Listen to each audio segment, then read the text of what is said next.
नमस्कार दोस्तों, मैं हूं सागर और आप सभी का बहुत बहुत स्वागत है आज के अपने इस वीडियो में। आज इस वीडियो में मैं आपसे बात करने वाला हूं आज के दिन बंद होने वाले दो दिग्गज आईपीओ जो कि आज के दिन क्लोज होते हुए दिखाई दे रहे हैं, एमक्योर फार्मा और साथ ही साथ बंसल वायर। ये दोनों आईपीओ का जो सब्सक्रिप्शन था वो खुलता हुआ दिखाई दिया था 3 जुलाई के दिन और आज यहाँ 5 जुलाई को ये आईपीओ बंद होता हुआ दिखाई दे रहा है। कैसा रहा सब्सक्रिप्शन का स्टेटस, अलॉटमेंट के चांसेस क्या है, ग्रे मार्केट में प्रीमियम कैसी चलती हुई दिखाई दे रही है और साथ ही साथ लिस्टिंग में कितना गेन होगा, अलॉटमेंट के चांसेस किसके लिए कितने होंगे, रिटेल सेक्शन में अगर आपने अप्लाई किया है तो कितने चांसेस बनते हुए दिखाई देंगे, उसको बात करेंगे। यहाँ पे अगर हम देखें तो एमक्योर फार्मा का जो है प्राइस बैंड 960 से 1008 रुपए पर शेयर का रखा गया था। 14 शेयरों का लॉट साइज था। 1952 करोड़ रुपए का टोटल इशू साइज था, जिसमें से 800 करोड़ जो थे वो फ्रेश इशू थे और 1152 करोड़ रुपए के ओएफएस यहाँ पे रखे गए थे। अगर आप एम्प्लॉय कैटेगरी में लगा रहे थे तो आपको लगभग 90 रुपीज पर शेयर का जो है एम्प्लॉय डिस्काउंट यहाँ पे मिलता हुआ दिखाई देगा। यहाँ पे जो इंपॉर्टेंट डेट्स थी वो थी 3 से 5 जुलाई, जिस दिन आईपीओ ओपन और क्लोज हो रहा है आज के दिन। अलॉटमेंट डेट यहाँ पे मंडे 8 जुलाई को रखी गई है। इनिशिएशन ऑफ रिफंड की जो डेट है वो 9 जुलाई, अगर आपको अलॉटमेंट नहीं मिलता और अगर अलॉटमेंट मिलता है तो आपको डीमेट में शेयर जो है वो क्रेडिट होते हुए दिखाई देंगे 9 जुलाई के दिन। और 10 जुलाई यानी कि वेडनेसडे के दिन ये स्टॉक की जो लिस्टिंग है वो एक्सचेंजेस पे होती हुई आपको देखने को मिलेगी। लेकिन अगर बात करें आज के दिन यहाँ पे सब्सक्रिप्शन स्टेटस की, तो शाम के 3:35 तक की जो अपडेट आपको देखने मिल रही है उसमें एक बम्पर रिस्पांस जो है वो एमक्योर फार्मा के आईपीओ को मिलता हुआ दिखाई दे रहा है। टोटल इशू अभी तक ऑलमोस्ट 60 टाइम्स भरता हुआ दिखाई दे रहा है, जहां पे अगर हम क्यूआईबी के हिस्से की बात करें ऑलमोस्ट 162 टाइम्स ये हिस्सा सब्सक्राइब होता हुआ दिखाई दे रहा है। तो शाम के 7 बजे तक लगभग जो रहता है वो समय होता है, लेकिन मोटा मोटी ये जो नंबर है ऑलमोस्ट फाइनलाइज्ड के आसपास आ चुके हैं, यानी कि यहाँ से थोड़ा बहुत नंबर आपको और हो सकता है बढ़ता हुआ दिखाई दे। 60 गुना ऑलमोस्ट भरा है, तो 60 से 70 गुना के आसपास ये आईपीओ जो है फाइनल सब्सक्रिप्शन शाम तक आएगा तो भरता हुआ दिख सकता है। वहीं अगर हम बात करें नॉन इंस्टीट्यूशनल बायर की, तो ये हिस्सा ऑलमोस्ट 48 टाइम्स भरा है, जिसमें से 10 लाख से ऊपर के बिड लगाने वाले यानी कि बिग एचएनआईज जो होते हैं उनका हिस्सा ऑलमोस्ट 54 टाइम्स और स्मॉल एचएनआईज जो होते हैं जिनका हिस्सा 10 लाख से नीचे और 2 लाख से ऊपर होता है वो 37 टाइम्स भरता हुआ दिखाई दिया। रिटेल सब्सक्रिप्शन भी यहाँ पे शानदार आता हुआ दिखाई दिया, ऑलमोस्ट 6.9 टाइम्स जो है रिटेल इन्वेस्टर्स का हिस्सा भरा है। 7 गुना ऑलमोस्ट ऑलमोस्ट हो सकता है शाम तक के 7.5 से 8 गुना तक भी भरता हुआ आपको देखने मिल सकता है, क्योंकि कहीं ना कहीं 5 बजे तक का यूपीआई कट ऑफ टाइम होता है, तो बहुत से लोग जो है यूपीआई के थ्रू आईपीओ में सब्सक्रिप्शन डालते हैं, तो शाम तक उनके पास समय होता है, तो ये हो सकता है आपको शाम तक नंबर थोड़ा बढ़ता हुआ दिखाई दे। एम्प्लॉय कैटेगरी में भी आंकड़ा लगभग 8 गुना से ज्यादा का भरता हुआ दिखाई दे रहा है। टोटल अगर अभी तक की बिड की बात करें 82,000 करोड़ रुपए से ऊपर की बिड जो है इस कंपनी के आईपीओ को अभी तक मिल चुकी है, तो शानदार रिस्पॉन्स जो है वो आपको कहीं ना कहीं बनता हुआ इस आईपीओ के लिए दिखाई दे रहा है। लेकिन दूसरे आईपीओ की मैं बात करूं जो कि खुलता हुआ दिखाई दिया आज के दिन खत्म हो रहा है, बंसल वायर।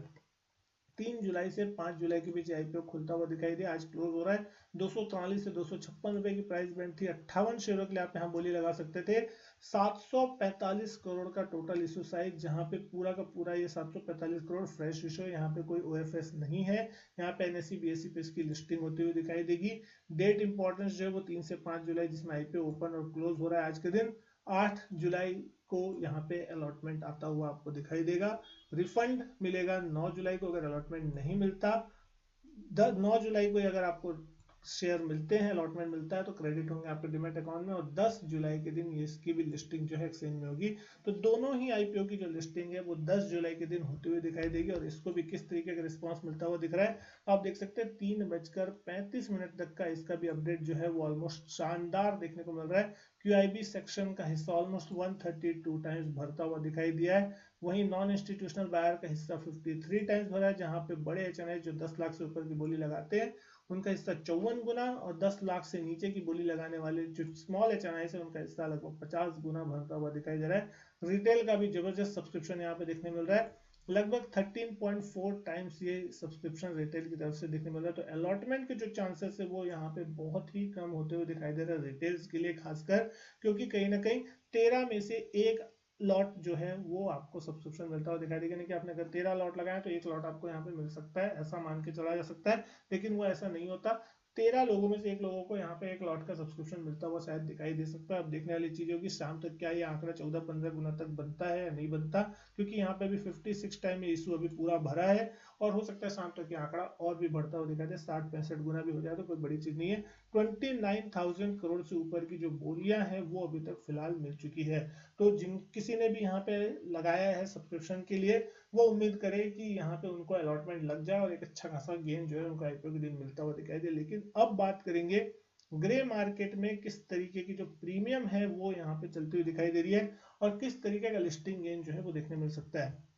तो दोनों आईपीओ, बंसल वायर आईपीओ जो कि यहाँ पे आप देख सकते हैं 256 का प्राइस है, 75 रुपीज के आसपास का जीएमपी चलता हुआ भी फिलहाल मार्केट में देखने को मिल रहा है, यानी कि जो एस्टिमेटेड लिस्टिंग है ऑलमोस्ट 29% ऊपर देखने मिल सकती है 331 के आसपास। ये एक टेंटेटिव प्राइस है, इसी प्राइस पे लिस्टिंग होगी ऐसा कहा नहीं जा सकता, क्योंकि पास्ट में जितने भी आईपीओ हमने देखे हैं आप वहां देख सकते हैं ब्रज आयरन का जहां पे दिखा रहा था 50 रुपए का लिस्टिंग जीएमपी और उम्मीद थी कि 24% ऊपर इसकी लिस्टिंग हो सकती है, लेकिन वो लिस्ट कितने पर 240 पे 15-16% ऊपर, यानी कि जितना दिख रहा है उससे नीचे भी लिस्ट हो सकता है और जितना दिख रहा है उससे ऊपर भी लिस्ट हो सकता है। जैसा कि हमने देखा था डी डेवलपमेंट इंजीनियर्स के केस में, यहाँ पे 90 रुपए की प्रीमियम चल रही थी, 293 यानी कि 44% ऊपर का जो लिस्टिंग का चांसेस था वो लग रहा था, लेकिन जो लिस्टिंग हुई थी वो हुई थी 339 यानी 67% ऊपर। तो ये चीज आपको मान के चलनी चाहिए कि जहां पे जो जीएमपी दिख रहा है वो एक टेंटेटिव प्राइस है, जरूरी नहीं कि वहीं पे लिस्ट होगा, उससे ऊपर भी हो सकता है अगर मार्केट कंडीशन अच्छी है, और अगर मार्केट में थोड़ा प्रॉब्लम है तो आपको वहां पे लिस्टिंग नीचे देखने मिल सकती है। वहीं दूसरे आईपीओ की बात करें एमक्योर फार्मा की, 1008 रुपए का इसका प्राइस है, जहां पे 350 रुपए के आसपास का जीएमपी अभी फिलहाल चलता हुआ दिख रहा है और 1358 रुपए के आसपास इसकी लिस्टिंग यानी कि 34 से 35% ऊपर जो है आईपीओ प्राइस से देखने को मिल सकती है। तो यहाँ ये दोनों में ही आपको 30 से 35% के लिस्टिंग गेन का अंदाजा देखने मिल रहा है। अब यहाँ पे फाइनल सब्सक्रिप्शन आने के बाद सोमवार के दिन यहाँ पे देखने को लगता है कि अगर यहाँ से और ग्रे मार्केट में प्रीमियम बढ़ती है, डिमांड बढ़ती है, तो हो सकता है यहाँ से भी और अच्छी लिस्टिंग जो आपको लिस्टिंग तक देखने मिल सकती है, या हो सकता है कि यहाँ से थोड़ी 2-5% नीचे भी लिस्टिंग देखने को मिले। तो कहीं ना कहीं रेंज बाउंड जहाँ पे आपको जीएमपी दिखाई दे रहा है उसके 5-10% का प्लस माइनस आप मान सकते हैं, जहाँ पे शायद लिस्टिंग होती हुई दिखाई दे। उम्मीद करता हूँ वीडियो पसंद आई होगी, वीडियो अच्छी लगे तो लाइक करें, शेयर करें, चैनल नहीं किया सब्सक्राइब तो चैनल सब्सक्राइब जरूर करें। मैं आपसे मिलता हूँ अपने नेक्स्ट वीडियो में, तब तक के लिए goodbye and thank you.